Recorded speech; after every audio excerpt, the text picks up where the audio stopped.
jangan sampai lah terjadi di bangunan kita, kan gitu ya. Kaitannya dengan kita akan membangun rumah, kaitannya dengan kita akan membangun kantor kita, kalau kita punya yayasan, punya pondok dan lain-lain juga waspada terhadap bangunan yang akan kita buat ya. Contohnya adalah ponpes ini. Kita bisa lihat nih teman-teman ya, bisa lihat sendiri ya. Itu secara struktur, kalau misalkan orang struktur itu pasti ya akan ngelus dada ya bahasanya kan gitu. Oke Multiawan, kalau lantai 3 tiang betonnya besi ukuran berapa dan berapa buah? Itu rumah ya, rumah atau bangunan publik untuk Pak Oki. Karena rumah sama bangunan publik itu beda. Kalau bangunan publik itu dihitung bebannya per 1 meter persegi itu bisa mencapai beban hidup loh ini. Bisa mencapai sekitar 300 sampai 400 kilogram. Tapi kalau untuk rumah tinggal atau bukan bangunan publik itu sekitar 250 kilogram ya.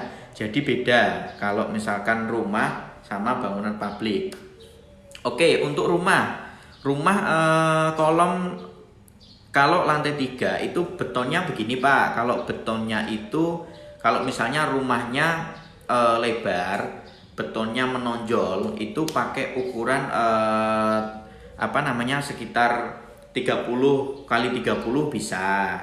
Atau kalau pengen dibuat tipis kolomnya itu Bapak bisa pakai sekitar 20 kali 40 atau 15 kali 50 itu cukup untuk lantai 3 ya.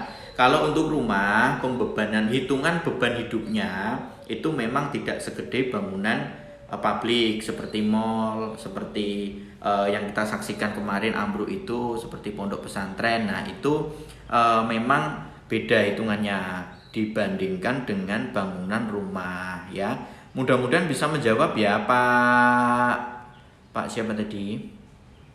Pak Oki, mudah-mudahan bisa menjawab ya Pak Oki dan bisa dijadikan referensi. Yuk teman-teman, bagaimana pendapat kalian mengenai struktur pondok pesantren dan juga bangunan pemerintah di wilayah Brebes yang terasnya ambruk ya?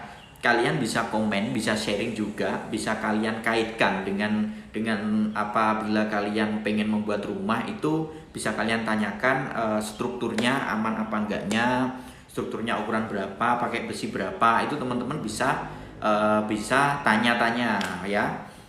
Khusus sore ini kita akan membahas isu mengenai pondok pesantren yang ambrol. Oke, Pak Oki, besinya pakai ukuran berapa dan berapa batang? Besinya pakai besi 13, Pak. Besi 13 dicampur besi 10 ulir itu sudah cukup. Untuk kolomnya isinya itu minimal sekitar 8 biji untuk kolomnya.